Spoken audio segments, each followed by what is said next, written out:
ওমা কি করছো? ও আচ্ছা, সন্ধ্যা তো অনেক হয়ে গেল, চা করবে না? তাহলে চলো চাটা করে নাও, আর সন্ধ্যাবেলা কিছু তো একটা খাবারও লাগে।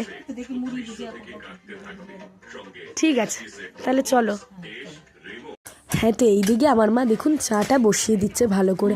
আমরা সন্ধ্যাবেলায় চাটা খাই, আপনাদের বললাম না যে আমরা চাটা খুব পছন্দ করি। তা আপনাদের কেমন লাগে সেটাও কিন্তু জানাবেন। এইদিকে চাটা হয়ে গেছে, আর এইদিকে শুধু শুধু চা কি ভালো লাগে বন্ধুরা বলুন তো? সন্ধ্যাবেলা তো একটা নতুন কিছু লাগেই খাবার জন্য, তাই না? তো এইদিকে চা নিয়ে এসছে, আর এই দিকে মুড়ি আর চানাচুর মেখে নিয়ে এসছে। আপনাদের কেমন লাগে এই মুড়ি চানাচুর মাখার সাথে চা, সেটা অবশ্যই কমেন্টে জানাবেন। আর যদি ভালো লেগে থাকে ভিডিওটা, তাহলে অবশ্যই লাইক, সাবস্ক্রাইব, শেয়ার এবং ফলো করতে একেবারে কিন্তু ভুলবেন না। আজ এইটুকুই, টাটা। আপনাদের ভালোবাসা এবং সাপোর্ট আমরা দুটোই কিন্তু একেবারে আশা রাখি। তা আজ এইটুকুই, টাটা।